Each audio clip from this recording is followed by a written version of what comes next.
map for it, but just, you know, making pushes with some photon cannons, it can be really effective. It's like Terran is not the only race that can make pushes with buildings, and I mean, you don't have to cannon rush to use the cannons.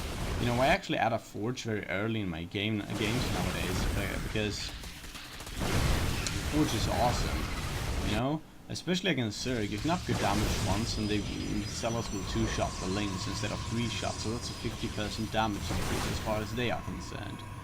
At any rate, you can see my hallucinations here. They really helped me out in that battle, man. Yeah, that's pretty much all I do with hallucination this game. I was quite disappointed in taking that, but I have used hallucination, and I have succeeded in the use of it in other games, so it can be useful, you know. It's nothing that you have to neglect every single game. You can just keep in mind it's there for you when you need it desperately. Alright, my contain is pretty much finished right now, you know.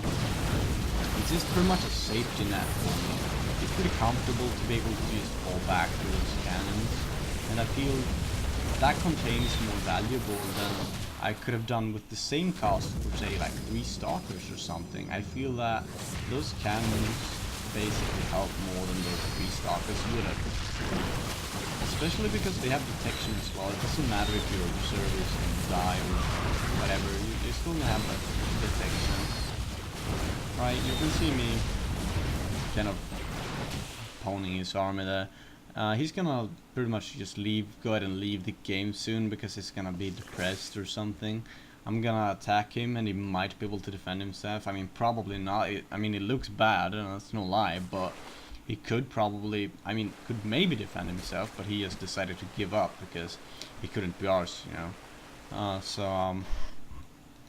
It's quite interesting. Some people just give up sometimes, especially when you're attacking from several fronts, except sometimes when you like, you know, when you like drop stuff or drop units in the enemy base. For example, hypothetically, let's say you're playing Terran, right? And you're taking like 2 medevacs and you're making marine drops in, you know, his main first, and when he moves his army towards the main, you drop them in his expo, man. Yeah, and you're gonna pwn him now.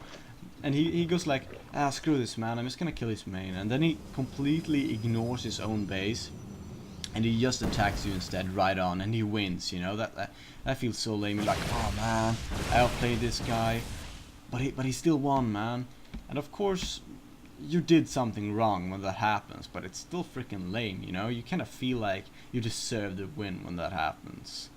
At least that have happened to me at times, and that is really lame. You're like making all these fancy moves and, you know, trying to get the workers and whatnot, and your enemy's like, screw this, man, I can't keep up with the multitasking, I can't keep up with the micro, I can't defend myself, I'm just not that fast, I'm just gonna A-move into his base. And he wins, you know. That's so lame. Yeah, he's gonna leave now, because, you know, basically I had my warp prism here.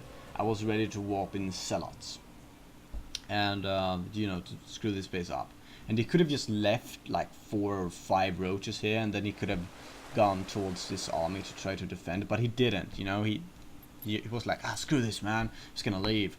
And as you can see, I have quite the advantage right here, and I have my 4th base coming up, so I was probably going to win. It looked really good for me, but I mean, this is not a situation he should want to leave in, but whatever. You know, some people want to leave, I guess. Anyways, this is PapaToss, and this is my first video in some time. So be gentle, man. Be gentle. Come on.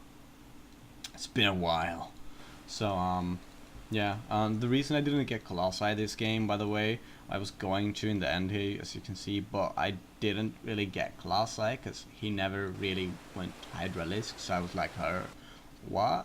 You know. So Immortals, they were sufficient. There was no reason for me to get Colossi because they're not that good against roaches. I mean, they're not bad, but, you know, just not that good.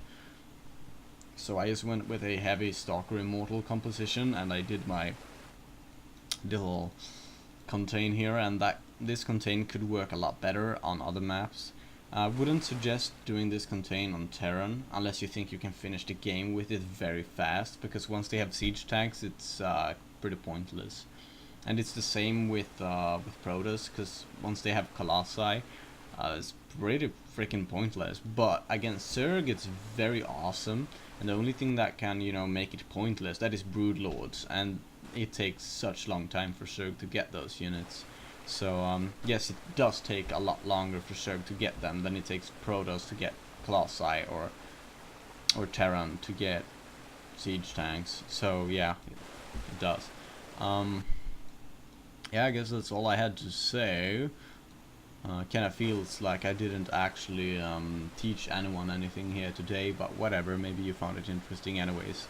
PapaToss out.